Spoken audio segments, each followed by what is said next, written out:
जय श्री राम। तो आइए भक्तों, एक बार पुनः श्री रामचरितमानस के अयोध्या कांड में मास पारायण 16वां विश्राम के बाद एवं नवाह पारायण 4थे विश्राम के बाद श्री रामचरितमानस के कथा के वृतांत को आगे बढ़ाते हैं और भक्तिमय मानसरोवर में गोता लगाते हैं। प्रभु श्री रामचंद्र जी माता सीता और लक्ष्मण जी के साथ वन गमन किए हुए हैं। जहाँ जाते हैं, जिस नगर की तरफ जाते हैं, जिस गांव की तरफ जाते हैं, वहाँ के स्त्री पुरुष इन दोनों भाई एवं माता सीता के सौंदर्य की छटा को देखकर अत्यंत ही हर्षित हो जाते हैं। प्रेम के प्यासे गांव वाले स्त्री पुरुष इन्हें देखते ही निस्तब्ध हो जाते हैं। गांव की स्त्रियां सीता जी के पास जाती हैं और स्नेह के कारण पूछती हैं। पूछने में कुछ लोग सकुचाती भी हैं, फिर भी एक मुस्कुराते हुए कैसे बोलती है, आइए सुनते हैं। कोटि मनोज लजाओ निहारे, समुख कहूँ को आहि तुम्हारे, सुनि स्नेह मय मंजुल बानी, सकुच सीय मनु माह मुस्कानी। हे समुख, कहो तुम अपनी सुंदरता से करोड़ों कामदेव को लजाने वाले ये तुम्हारे साथ कौन है। उनकी ऐसी प्रेममयी सुंदर वाणी सुनकर सीता जी सकुचा गई हैं और मन ही मन मुस्कुरा रही हैं। तिन्ह बिलो कति धरनी, दुई संकोच सकुचित बरवरनी, सकुच सप्रेम बाल मृग नयनी, बोली मधुर वचन पिक बयनी। उत्तम गौर वर्ण वाली सीता जी उनको देखकर संकोचवश पृथ्वी की ओर देखती हैं। वे दोनों ओर से संकोच से सकुचा रही हैं, अर्थात न बताने में गांव की स्त्रियों को दुख होने का संकोच है और बताने में लज्जा आ रहा है। इस प्रकार वह संकोच के कारण चुप हुई हैं। हिरण के बच्चे के सदृश नेत्र वाली, कोकिल सी वाणी वाली सीता जी सकुचाकर प्रेम सहित मधुर वचन कहती हैं। सहज सुभाय सुभग तन गोरे, नाम लखन लघु देवर मोरे, बहुरी बदन विदु अंचल ढाकी, पियतन चितई भव करी बाकी। ये जो स्वभाव से सुंदर और गोरे शरीर के हैं, उनका नाम लक्ष्मण है, ये मेरे छोटे देवर हैं। फिर सीता जी ने लज्जावश अपने चंद्रमुख को आंचल से ढककर और प्रियतम श्री रामचंद्र जी को निहार कर भवें टेढ़ी करके कहती हैं कि खंजन मंजू तिरछे नयनी, निज पति कहूँ तिन्न सिय सैननी, भई मुदित सब ग्राम बधुटी, रकन हराय राशि जन लूटी। खंजन पक्षियों से सुंदर नेत्रों को तिरछा करके सीता जी ने इशारा में कहा है कि ये श्री रामचंद्र जी जो है वो मेरे पति हैं, मेरे परमेश्वर हैं। यह जानकर गांव की सब युवतियाँ स्त्रियाँ इस प्रकार आनंदित होती हैं मानो कंगालों ने धन की राशियाँ लूट ली हो। बाबा लिखते हैं कि अति सप्रेम सिय पाय परी, बहुविधि देहि आशीष, सदा सुहागिन हो तुम जब लगी मही अहिशीष।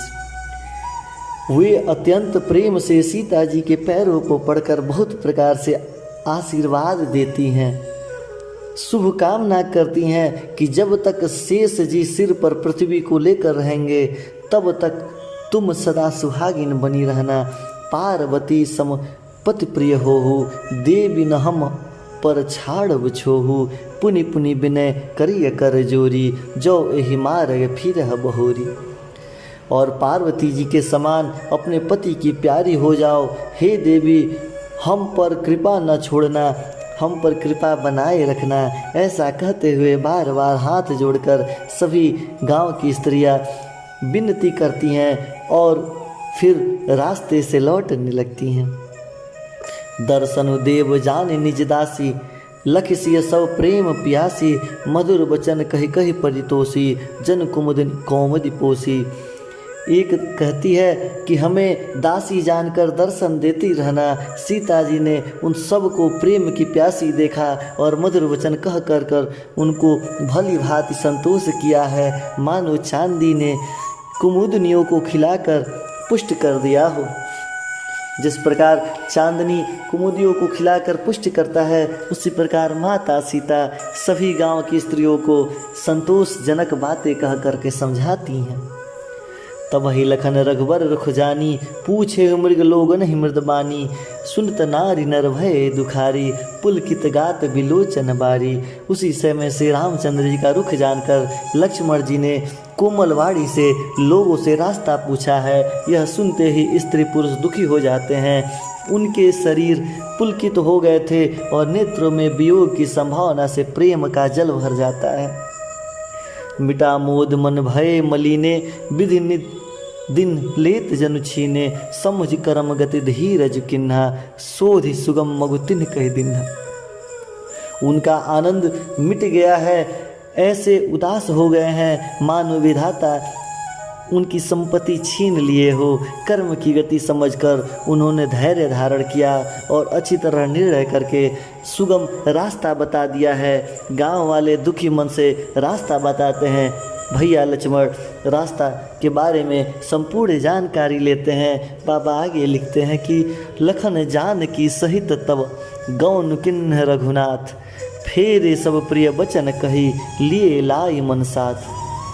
तब लक्ष्मण जी और जानकी जी सहित श्री रघुनाथ जी ने गमन किया है और सब लोगों को प्रिय वचन कहकर लौटाया है, किंतु उनके मन को अपने साथ ही लगा दिया है। फिरत नारी नर अति पछताही, देहि दोष देहि मन माही।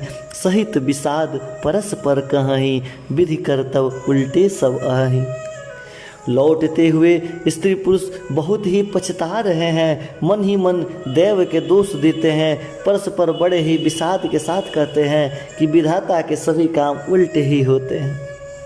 इतने सुंदर शरीर वाले दो सुकुमार और साथ में विश्व की सबसे सुंदर स्त्री वन में जा रही है, उनके दर्शन मात्र से हम लोग कृतज्ञ हो गए हैं, लेकिन विधाता ने उनके पास हमें रहने नहीं दिया। निपट निरंकुश निठुर निशंकु, जेहि ससकिन्न सरज सकलंक।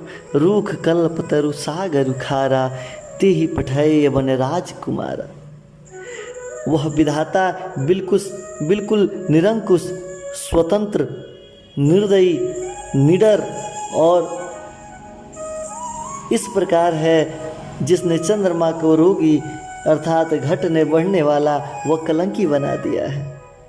कल्प वृक्ष, पेड़ और समुद्र को खारा बना दिया है, उसी ने इन राजकुमारों को वन में भेजा है। यह सारा करतूत विधाता का ही है। विधाता ही दिन को रात और रात को दिन करते हैं। जो पै इन्ह दिन बनवासु, किन्ह बाद विधि भोग बिलासु। एह बिचरही मग बिन पद त्राना, रचे बाद विधि बाहन नाना। जब विधाता ने इनको वनवास दिया है तब उसने भोग विलास व्यर्थ ही बनाया है। जब ये बिना जूते के, बिना चप्पल के, नंगे पैर रास्ते में चल रहे हैं तो विधाता उनके वाहन सवारी व्यर्थ ही रचना किए हुए हैं। आखिर ऐसा विडंबना क्यों है, ऐसा द्व्यर्थी संबंध क्यों है। एह महि परहिडास कुस पाता, सुभग सेज कत सृजत विधाता। तर बरुबास इन्न विधि दिन्ना, धवल धाम रचि रचि श्रम किन्ना। जब ये कूश और पत्ते बिछाकर जमीन पर ही सोएंगे तब विधाता सुंदर सेज अर्थात पलंग और बिछौना किसके लिए बनाए हैं। ऐसा कहते हुए सभी गांव वाले दुखी मन से अपने अपने घर के लिए लौटते हैं। जो ए मुनिपट धर जटिल, सुंदर सुठि सुकुमार। विविध भांति भूषण बसन, बादी किए करतार। जो ये सुंदर और अत्यंत सुकुमार होकर मुनियों के वत्कल्य वस्त्र पहनते हैं और जटा धारण करते हैं, तो फिर करतार विधाता ने भांति भांति गहने कपड़े किसके लिए बनाए हैं। जो एक कंद मूल फल खाही, बादि सुधादि असन जग माही। एक हाई ए सहज सुहाए, आप प्रगट भय विधि न बनाए। जो ये कंद मूल फल खाते हैं तो जगत में अमृत आदि भोजन व्यर्थ ही है। कोई एक कहते हैं कि ये स्वभाव से ही सुंदर हैं, इनका सौंदर्य माधुर्य नित्य और स्वाभाविक है, ये अपने आप प्रकट हुए हैं, ये ब्रह्मा के बनाए नहीं हैं। जह लगी वेद कही विधि करनी, श्रवण नयन मन गोचर वरनी, देखऊँ खोज भुवन दस चारी, कह अस पुरुष कहाँ असी नारी। हमारे कानों नेत्र और मन के द्वारा अनुभव में आने वाली विधाता की करनी, जहाँ तक वेदों ने वर्णन किया है वहाँ तक 14 लोक में ढूंढा जाए तो ऐसे स्त्री पुरुष, इस प्रकार की तेज वाले स्त्री पुरुष कहाँ मिलेंगे? कहीं भी नहीं। इससे सिद्ध होता है कि विधाता के 14 लंकों से अलग है और ये अपनी महिमा से उत्पन्न हुए हैं। इन्हें देखिए विधि मनु अनुरागा, पटतर जोग बनावे लागा, किन्हीं बहुत श्रम एक न आए, ति इरस्य बन आनी दुराए। इन्हें देखकर विधाता का मन मुक्त हो गया, तब वह भी इन्हीं की उपमाओं के योग्य दूसरे स्त्री पुरुष बनाने लगे हैं। उसने बहुत परिश्रम किया है परंतु कोई उसकी अटकल में नहीं आया है, अर्थात पूरा नहीं उतरा है। इसी ईर्ष्या के मारे उसने इन लोगों को जंगल में छोड़ दिया है। सब नर नारी अपने अपने बुद्धि के अनुसार आपस में वार्तालाप कर रहे हैं।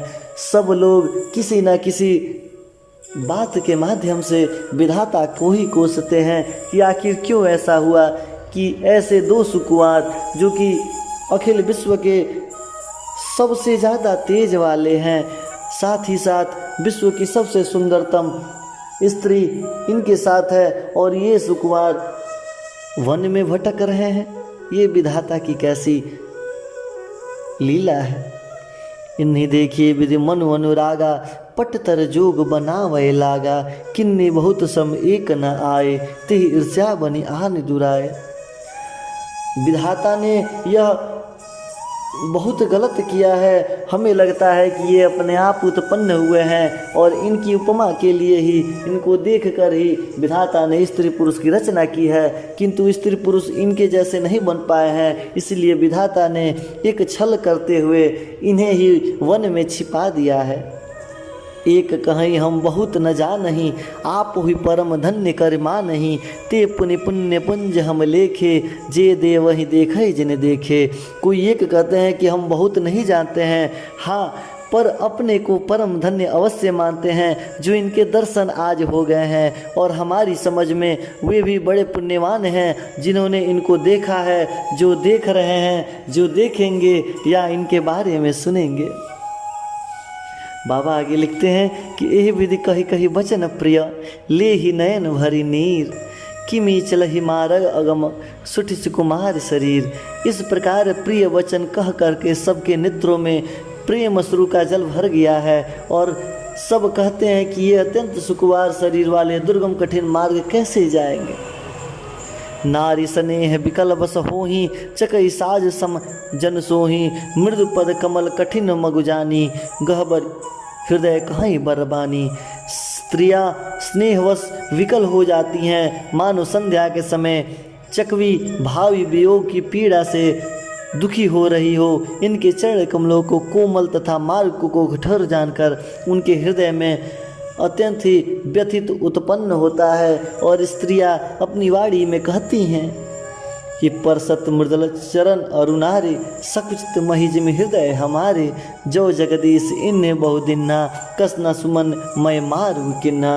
इनके कोमल और लाल चरण तलवों को छूते ही पृथ्वी वैसे ही सकुचा जाती है जैसे हमारे हृदय सकुचा रहे हैं। जगदीश्वर ने यदि इन्हें वनवास दिया है तो सारे रास्ते को पुष्प क्यों नहीं बना दिए। सारा रास्ता जो यह जंगल का कठोर रास्ता है पुष्प के जैसे क्यों नहीं हो गया। जो मांगा पाय विधि पाही, यही रखई सखी आकिन माही, जे नर नारी न अवसर आए, तिन्न सिय राम न देख पाए। यदि ब्रह्मा से मांगे मिले तो हे सखी, हम तो उनसे मांग कर इन्हें अपनी आँखों में ही रखें। जो स्त्री पुरुष इस अवसर पर नहीं आए हैं वे श्री राम जी को, माता सीता को नहीं देख सके हैं। सुन स्वरूप बूझें अकुलाही, अब लगी गए कहा लगी भाई, समृत धाई बिलो कहे जाई, प्रमुत फिरई जन फुल फल पाई। उनके सौंदर्य को सुनकर ये व्याकुल होकर पूछते हैं कि भाई अब तक कहाँ थे, कहाँ गए होंगे वो, और जो समर्थ थे वो दौड़ दौड़ कर जाके उनके दर्शन कर रहे थे और जन्म का परम फल पाकर विशेष आनंदित होकर लौट रहे थे। अबला बालक वृद्ध जन कर्म जही पछताहि, हो ही प्रेम वस लोग इमी राम जहाँ जह जाए। गर्भवती, प्रसूता आदि अबला स्त्रियां, बच्चे और बूढ़े दर्शन ना करने पाने से हाथ मलते हुए पछता रहे थे। इस प्रकार जहाँ जहाँ श्री रामचंद्र जी जाते हैं वहाँ वहाँ लोग प्रेम वश में होकर उनके पीछे पीछे आने लगते हैं। श्री रामचंद्र जी के इस वृतांत को आज के लिए यहीं पे रखते हैं। कथा के आगे वृतांत को सुनने के लिए हमारे